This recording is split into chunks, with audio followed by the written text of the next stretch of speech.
So what's up? Magandang araw sa inyong lahat mga kamanok. So once again, this is PJ Vergara of Linyada ng Mamay.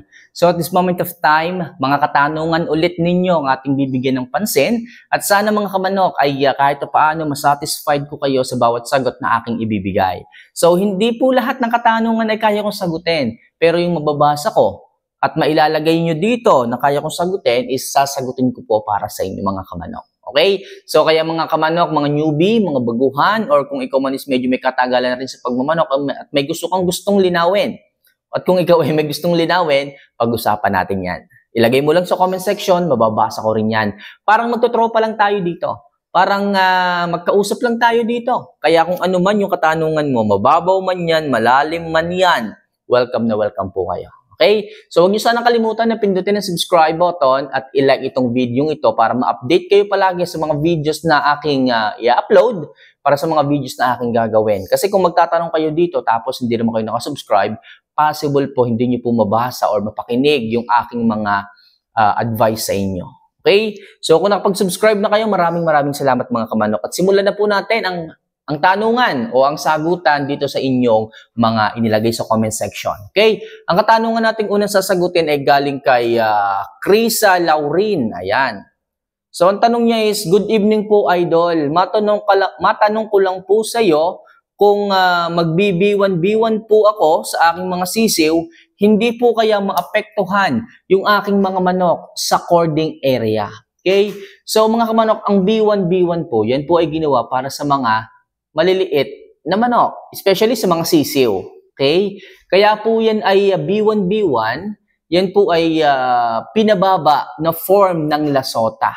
Ang lasota po, yan po ay para sa mga peste na maaaring dumapo sa ating mga alagang mga manok. Diba? Alam niyo naman ang peste. Kapag po yan ay minsang dumaan sa inyong bakuran, sa inyong mga manukan, ubos lahat ng inyong mga manok. It's either sisiw, tandang, inahin, lahat po wash out yan. Okay, kaya po tayo ay nagbibigay ng B1 para sa ganun naman, yung ating mga sisiw na hindi pa nababakunahan ng lasota is maging protektado rin po kung sakaling dumaan po yung peste. Okay? Kasi po yung lasota po kasi ito po ay mataas, okay, na form ng B1. Okay, yan po yung ating ibinibigay sa ating mga 20 days old na mga sisiw pataas. Okay, pataas po, Kasi po hindi po siya po pwedeng ibigay sa mas mabababang edad mula sa, ang alam ko, 14 days pababa o yung 2 weeks pababa. Hindi po siya pwedeng ibigay yung lasota. Kaya po, meron po tayong B1 para po sa mga sisiw na ganyan. Kasi nga po, halimbawa, may mga sisiw kayong bagong pisa or isang linggo, magaganda na, ayos na, tapos wala po kayong naibigay na lasota, pag dumaan po ang peste, wash out po yung mga sisiw ninyo. Matitira po yung inyong mga nabakunahan ng lasota sa bakuran. Pero yung mga sisiw na hindi kayang bigyan ng lasota, wash out po yan. Okay? So, kaya po may B1 mga kamanok. At yan pong B1, pag binigay nyo po yan sa sisiw, hindi naman po siya ganun kataasan eh. Hindi naman po siya ganun makaka-apekto. Okay? Basta maayos lamang po ang inyong pag-dispose ng bakuna, wala po kayong iisipin. Okay? I-dispose po nyo ng ayos. Paano ba ang tamang pag-dispose ng bakuna? So, for example, nag-vaccine kayo ng NCD-B1.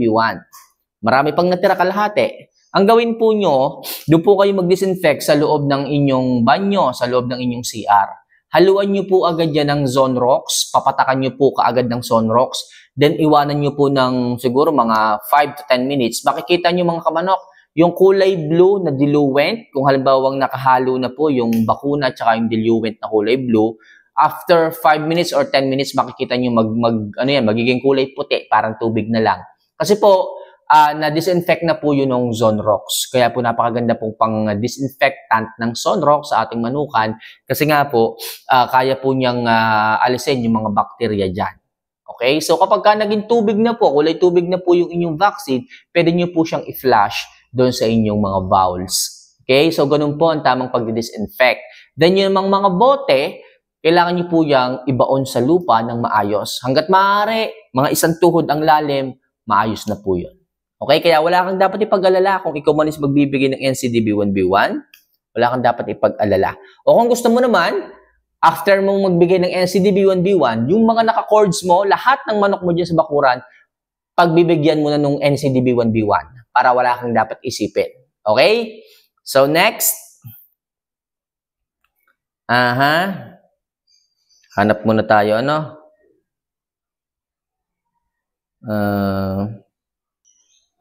So next, ito galing kay Norman Padoman. Ayan, so, Idol Mamay, tanong lang po, may tandang ako dito na bigla na lang di makatayo at hindi na makamulat ang mata.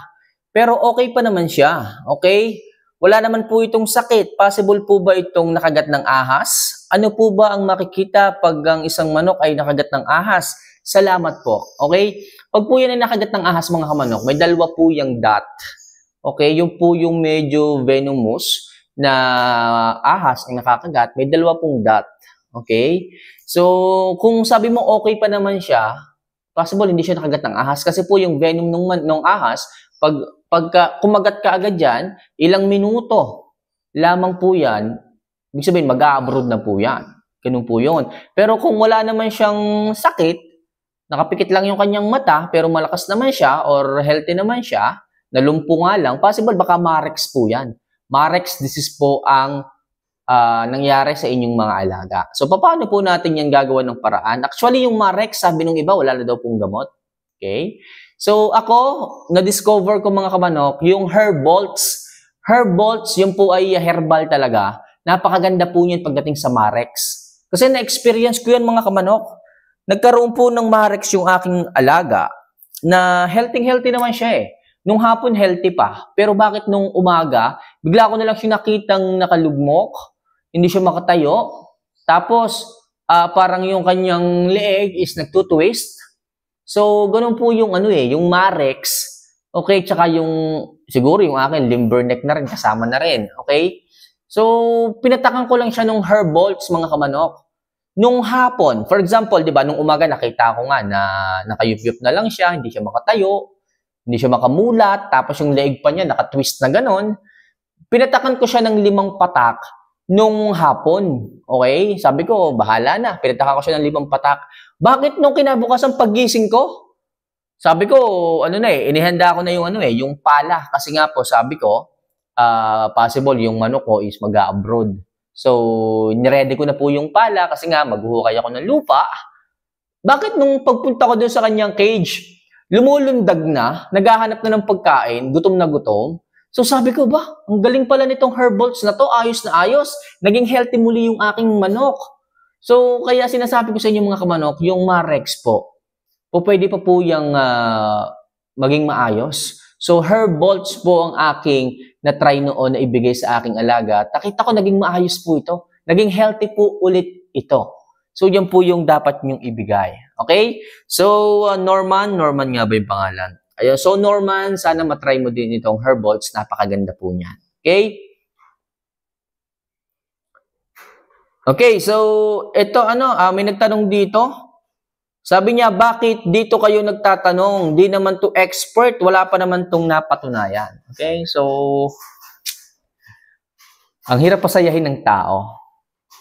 Sa akin naman, basta alam ko na naging maayos sa aking mga alaga, bakit hindi ko ito i-share sa inyo? Yung iba nga dyan, ang daming nagtagumpay. Pero wala naman kayong narinig, kahit isa. Di ba? So, alin ang pipiliin nyo? Di ba? Kung sino yung nag-share, doon kayo makikinig. Ba't yung pakikinggan yung ayaw mag-share? Di ba? So, iba-iba tayo eh. Iba-iba tayo. Iba-iba tayo ng pananaw. Iba-iba tayo ng kagustuhan. Ako kasi, masaya ako sa ginagawa ko. As long as kita ko may mga nag-feedback na maayos, naging okay daw yung kanyang mga alaga, muli daw naging healthy yung kanyang mga alaga. So sa parang ganito mga kamanok, dumadami yung mga kaibigan natin. Sa parang ganito mga kamanok, dumadami yung mga mga natutulungan natin. Di bali sana kung walang nagko-comment na thank you. Wala sanang nagko-comment na maraming salamat kasi naging maayos yung mga alaga ko. Kaso ang dami nila eh. Okay, hindi ko rin masisisi yung sarili ko na mag-share pa ng mag-share. Kasi ang daming natutulungan. At ikaw na nagtanong, sorry, baka kailangan mo rin ng pansin o kailangan mo rin magpapansin. Bakit hindi ka na rin mag-vlog? Kung marami kang kaalaman, bakit hindi mo i-share, di ba? So, mahal ko kayo kahit kayo ay mga bashers ko. Sa mga nagtatanong at nagtitiwala, maraming salamat sa inyo. Hanggat nandiyan kayo, hanggat may nanonood, hanggat may isang nanonood sa mga videos ko, hindi ako titigil na mag-share sa inyo ng mga useful, okay, na mga tips tungkol sa pagmamanok. So, taas naman dyan ang kamay. Mag-comment naman kayo kung sino makakapanood dito, kung sino man yung natulungan ko sa inyo, kung sino man yung mga nakakuha ng idea tungkol sa akin. So, ma-appreciate ko po kayo mga kamanok. So, paano mga kamanok? Mahal ko po kayo. See you for our next vlog. Sa mga gustong magtanong pa rin dyan, open na open po yung comment section natin. Pag-usapan natin yan sa susunod na videos ko. So, paano mga kamanok? See you for our next vlog. Paalam.